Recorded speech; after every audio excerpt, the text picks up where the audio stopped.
So Torn is like the transporter films with Jason Statham, but instead of driving a car, she ties up the criminals with balls of string. Is this film silly or does it work? Let's find out. Barbara, played by Eve Connolly, is a seamstress and she owns and runs a small store that she inherited from her mother, who passed away a few years ago. Shop is not doing very well and there is a closing down sign out the front of the store. This shop is in a small American town by the mountains.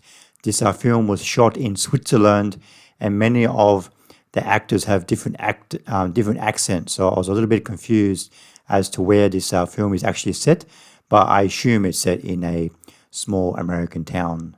One day, Barbara is driving along the road in her small little car, on the road that connects her shop between her shop and the small village, and she passes by two men on motorcycles who are lying on the side of the road. There has been some kind of collision and some kind of scuffle between the two men.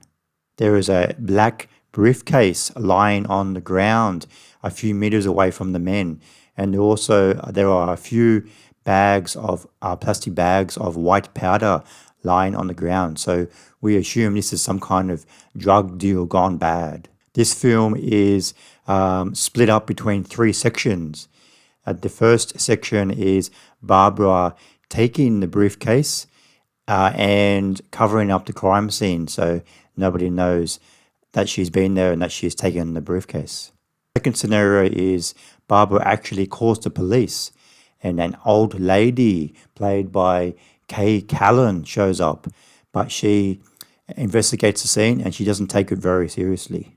And the third scene, Barbara takes the briefcase, she doesn't cover up the crime scene, and she gets in her car, she drives away very fast, and she spends the rest of this third act running away from the criminals.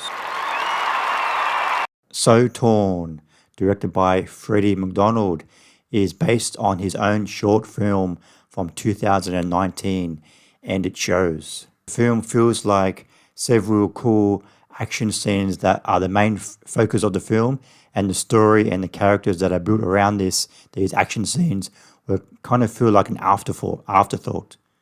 There are about half a dozen very well choreographed action scenes, very well executed, where Barbara will throw string around the room and she'll wrap the criminals with this string and to capture them, or she will throw objects or string across the room to get objects.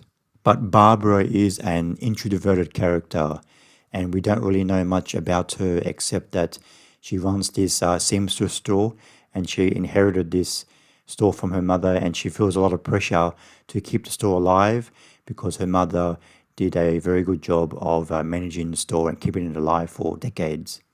Barbara does open up a little bit as the film goes on, but in the beginning when Barbara starts throwing string around around the room and capturing these criminals, it kind of comes out of nowhere and it just comes across a little bit silly. Half of the film is devoted to one of the motorcycle criminals. He is the son of a local crime boss and he has botched this drug deal and he doesn't want to be a drug mule and he's very, very scared of his father. But these characters are so underdeveloped, I found it very hard to care about them, especially in the third act where most of the third scenario is devoted to the relationship between the son and this crime lord boss. And it's just, those characters are so undeveloped, I found it a little bit tedious towards the end. The film is about 85 minutes long and it's entertaining enough. The characters are engaging, so I would not have minded if the film was about 20 minutes or 25 minutes, a bit longer, just to flesh out the characters a little bit. I give So Torn 2.5 stars. It has some colourful side characters and about 5 or 6 very well choreographed action scenes. So there are some good things in it, but the characters and the story that are wrapped around these scenes are very underdeveloped, and I found it hard to care at times. So it's a little bit of a mixed bag. Thanks for watching. Please subscribe to my channel and like the video. See you next time. Bye.